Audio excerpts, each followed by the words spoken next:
Delphine, vous nous ramenez le soleil. D'où est-ce que vous arrivez? Je viens de Vendargues, c'est près de Montpellier. Vous exercez votre profession là-bas, c'est ça? Oui, alors je suis responsable des ressources humaines chez U-Logistique. Et donc mon établissement est basé sur Vendargues, à une dizaine de kilomètres de Montpellier. Qu'est-ce que ça veut dire responsable RH? Responsable RH, alors c'est un vaste métier qui est finalement assez large. On a beaucoup de missions. Donc on s'occupe principalement des collaborateurs et puis on s'occupe aussi des managers. On est là pour les accompagner. Vous êtes chef d'orchestre en quelque sorte Chef d'orchestre de toutes ces personnes. Alors c'est un terme un peu galvaudé, mais en tout cas oui, je suis là pour les animer. Je suis là pour les animer, les accompagner. Donc oui, on a à peu près 380 collaborateurs sur le site qu'on recrute en permanence. Donc le site ne fait que grandir et s'accroître et c'est tant mieux. Dans le flux de l'entrepôt, quel va être votre rôle en tant que RH? Pourquoi est-ce que vous dites animer? Je parle d'animation parce que les RH, c'est quelque chose de vivant. On est vraiment là, je suis là pour accompagner les gens, leur donner des conseils. On me sollicite pour plein de sujets qui sont assez variés. Et donc l'objectif, c'est de délivrer un conseil et d'accompagner dans la mise en œuvre de ce conseil. C'est en ça que je parle d'animation. Donc vous êtes là pour créer du lien et donner du lien à une politique RH. Est-ce que vous pouvez nous parler de cette politique RH? Alors, la politique RH de notre entreprise, c'est vraiment d'accompagner nos collaborateurs pour qu'ils se sentent bien déjà dans l'entreprise, qu'ils y restent et qu'ils y évoluent. On a vraiment un souhait d'évolution interne très fort. On a une grande partie de notre encadrement qui est issu des premiers métiers de l'entreprise, qui sont les métiers d'emploi et logistique. Donc vraiment, notre politique, c'est ça, c'est de faire grandir les gens et les aider à s'épanouir au mieux dans l'entreprise. Vous êtes arrivé, je crois, en 2017 au sein d'Ulog, c'est ça? Ulog a été créé en 2017 et moi, j'ai eu l'opportunité d'arriver sur Ulog à ce moment-là.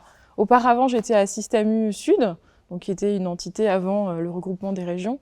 Et j'occupais déjà des fonctions de responsable RH, mais plus ciblée sur la partie relations sociales.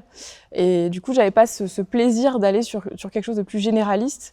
Et donc, quand Ulog s'est créé, il y a eu l'opportunité d'occuper un poste plus complet et donc d'aller découvrir tout l'aspect de la fonction RH. Ça veut dire que vous grandissez vous aussi avec l'entreprise? Oui, exactement, c'est vrai, c'est un très joli parallèle. Effectivement, je me nourris et je grandis grâce à l'entreprise. Ouais, j'ai vraiment développé mes compétences aussi en arrivant sur ce poste et on m'a fait confiance et je suis ravie d'être là où je suis aujourd'hui. Si vous deviez embarquer dans l'aventure une consoeur ou un confrère, un binôme, quelle qualité vous iriez chercher? Qu'est-ce qu'il faut pour être responsable RH? Il faut une grande capacité d'adaptation parce qu'on doit en permanence être à l'écoute et s'adapter à tous nos interlocuteurs. Les demandes, elles sont variées, elles sont multiples et il faut savoir donner la bonne réponse au bon moment en ayant un langage adapté à son interlocuteur.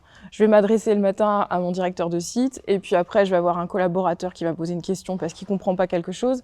C'est vraiment une variété d'échanges. Donc pour moi, la principale qualité avec l'écoute, c'est de savoir s'adapter. Je vois une planche de surf dans le décor, ça fait partie de votre quotidien également? Alors le quotidien, non, parce que mon bureau n'est pas sur la plage, mais ça fait partie effectivement de mes passions. J'ai la chance d'habiter à Montpellier. Montpellier à la mer, à quelques kilomètres. Et donc, je pratique le surf, oui. Quelle qualité il faut pour pratiquer le surf? La plus grande qualité, c'est la patience. La patience parce qu'en fait, le surf, c'est un sport exigeant et on ne peut pas surfer quand on a envie. Il faut déjà que beaucoup de conditions soient réunies pour pouvoir le faire. Et donc, on ne peut pas se lever le matin et dire « Allez, je vais surfer » comme avec le running que je pratique aussi. Je me lève, j'ai envie de courir, je cours. Là, le surf, c'est pas ça. Moi, j'ai l'impression, Delphine, qu'il y a aussi une forme d'acuité en fait dans le surf. C'est-à-dire qu'il y a un sens de l'observation qui doit être assez fin. Et est-ce que ça aussi, c'est une qualité qui vous permet de faire du sur-mesure, par exemple, dans une situation RH de l'entrepôt? Effectivement, l'observation, c'est une des clés, puisque le surf, ça reste quand même un sport où il faut observer son environnement. Et oui, c'est vrai qu'il y a un parallèle qu'on peut faire dans mon métier, où effectivement, je suis très souvent active mais observatrice. C'est-à-dire que j'observe énormément mon environnement, la posture des gens, la manière dont ils prennent en charge les sujets ou pas. Enfin voilà, il y a beaucoup de choses qui se passent dans le non-verbal et il faut être effectivement à l'affût de tous ces petits détails pour moi, de mon côté, avoir un accompagnement le plus fin et le plus pertinent possible.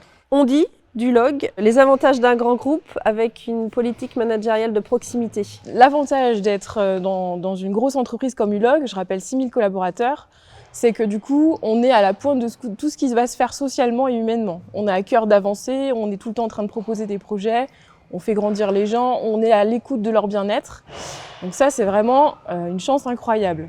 Et en même temps, comme en local, on est des petites entités, alors pour ma part, un site de 400 collaborateurs, on est un peu une grosse PME. Donc on a la souplesse de pouvoir avancer, de prendre des décisions rapidement et de les mettre en œuvre sans le carcan d'un énorme groupe que l'on aime et pour autant qui ne se ressent pas au quotidien.